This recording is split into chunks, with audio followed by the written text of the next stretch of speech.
Welcome back, everyone, for another deep dive. Yeah, always fun to be back.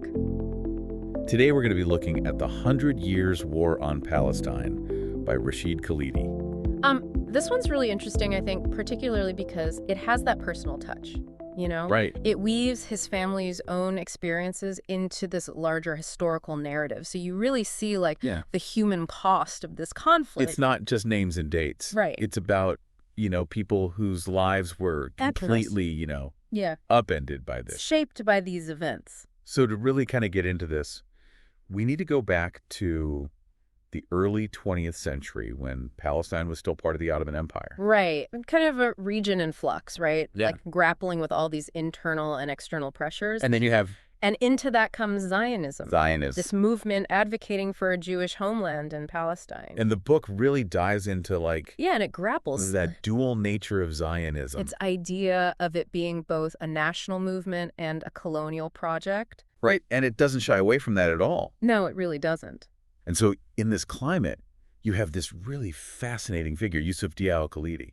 Yeah, I mean, he's just this remarkable figure. Yeah. He was immersed in traditional Islamic scholarship, but also Western thought, right? That's such a unique link. He was really straddling two worlds. So perspective. And that gave him this ability to see how these two forces could potentially clash. And he actually had debates with Theodore Herzl. He did. Which is just fascinating. Like early on, he was already engaging with this. Yeah. And Herzl actually wrote about this idea of spiriting away the Arab population in his diaries. Gosh, it's such a It's chilling. phrase, right? Yeah. But it really speaks to what was to come. The displacement. The dehumanization. And then you have the Balfour Declaration in 1917. Oh, yeah. Huge turning point. Can you imagine being a Palestinian and then suddenly Great Britain is saying, okay, we're going to support a Jewish homeland?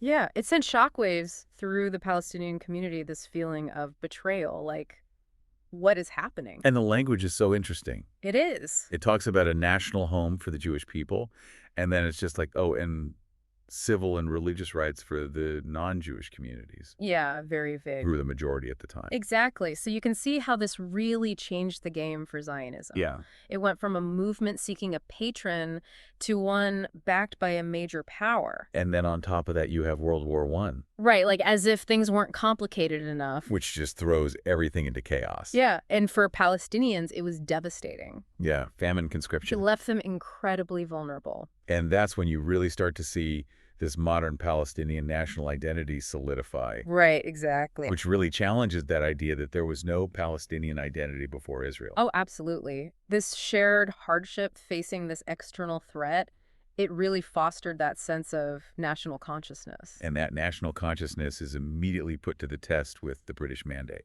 Yeah, because the mandate was supposed to lead them towards independence, right? Yeah. But the reality was much more complicated. Well, yeah, I mean, British had promised Arab self-determination during the war. They did. But then they also made this commitment to the Zionist project.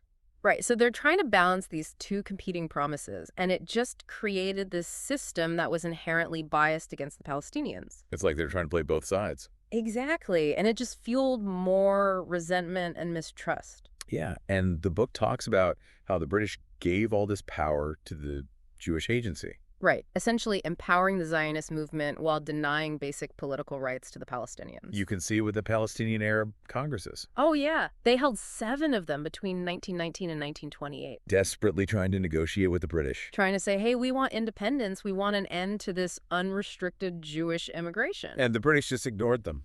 They just refused to recognize them as legitimate representatives. And then comes 1948 and the knock. Yeah, this is a catastrophic turning point. I mean, the war, the displacement, the dispossession. Hundreds of thousands of Palestinians forced from their homes and lands becoming refugees. It's just heartbreaking. Entire villages emptied, their whole social fabric torn apart. And this is where the personal part of the book really gets to me. Yeah. He talks about his grandfather being forced to flee his home at 85 years old. He couldn't even take his books with him. It's just a powerful image that really captures the human cost. And we can't forget the role of the United States in all of this. Right. The U.S. emerged from World War II as a global superpower. And they threw their weight behind the Zionist project. It shifted the entire balance of power.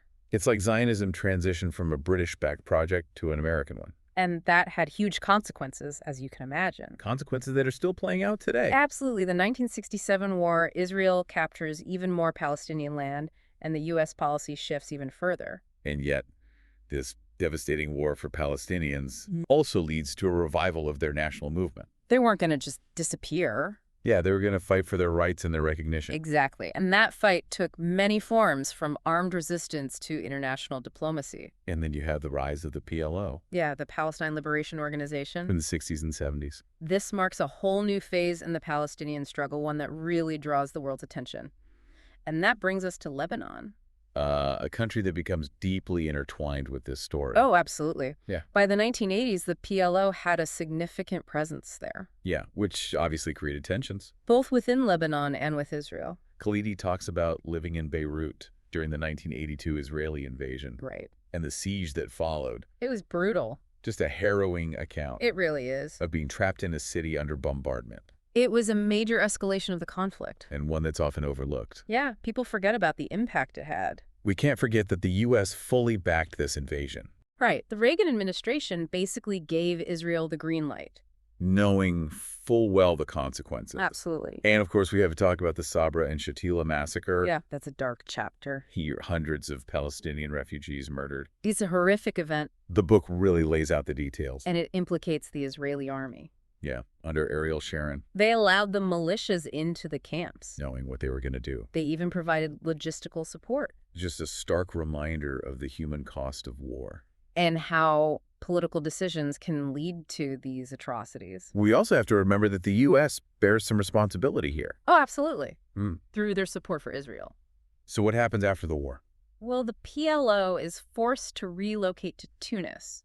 So they're even further from Palestine. But it actually had this unintended consequence. Okay, how so? It shifted their focus inward towards resistance within Palestine itself. So they're moving away from armed struggle from neighboring countries. Exactly. And focusing on what they can do inside Palestine. Yeah, you see the seeds of the First Intifada being sown right here. It's like they were pushed to find new ways to resist. Despite their displacement, they weren't defeated. And then the First Intifada erupts in 1987. Oh, yeah. And it captures the world's attention. It was unlike anything they'd seen before. Mass uprising, civil disobedience, boycotts, protests. Those images are so powerful. They are. Teenagers throwing stones at soldiers, women leading protests. A whole society rising up. It really changed the world's perception of this conflict. It forced Israel and the world to confront the reality of the Palestinian people. That they weren't going away. Exactly. And it exposed the unsustainability of the occupation. It raised that question. Is there another way? And it seemed like maybe there was with the Oslo Accords in 1993.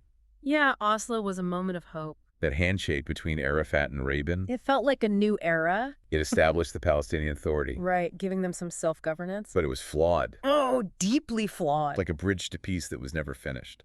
Exactly. They left so many issues, unresolved settlements. Jerusalem, the right of return for refugees. So you have these endless negotiations, but no final settlement. Meanwhile, Israel keeps expanding settlements, tightening its control. And that hope that Oslo had ignited starts to fade. Yeah, it gives way to disillusionment, frustration, and anger. And ultimately that leads to the Second Intifada in 2000. Tragically, yes. And this time it was much more violent. Suicide bombings targeting Israeli civilians. And Israel responded with overwhelming force. Casualties on both sides, widespread destruction. It was a devastating escalation. I showed how easily hope can turn to despair. And then you have a new player enter the scene. Yeah. They win the Palestinian parliamentary elections in 2006. Which really shook things up. It creates these divisions within the Palestinian movement. Right. And isolates them internationally. Because many countries, including the U.S., labeled them a terrorist organization. So no dialogue, no engagement. It left them in a very precarious position. So where does that leave us today? The book argues that this conflict is far from over. That it's reached a critical point. With the two-state solution seeming more and more distant. And it's not going to be easy to dismantle that system. So what needs to change? Well, the book talks about the need for international pressure, a shift in U.S. policy. Right. And maybe most importantly, a willingness to challenge the status quo within Israel itself. It's about changing hearts and minds. Yeah, it's a long process. But a necessary one. Absolutely. So as we wrap up this deep dive into the 100 Years' War on Palestine, Yeah. What are some of the key takeaways? I think this book really challenges us to think critically, to question the narratives we've been told. To consider other perspectives. Yeah. It's not just a history book, it's a call to action. It really is. It's a reminder that this conflict isn't some far-off problem. Right. It affects us all. Absolutely. It raises questions about peace, security, Yeah. human rights. It makes you think about these big questions. Can historical injustices be rectified? Can two peoples with such a painful past truly coexist? Those are tough questions. But important ones. Yeah, the 100 Years' War on Palestine is a great starting point for that conversation. So if you're interested in learning more about this complex history, Yeah. we highly recommend checking out the book. We Absolutely. have a link in the description where you can purchase it. Yeah, it's a must-read for anyone who wants to understand this conflict. And remember, knowledge is power. It is. The more we understand, Yeah, the better equipped we are to make a difference. exactly. So keep learning, keep questioning, and keep pushing for a more just and peaceful world. That's what it's all about.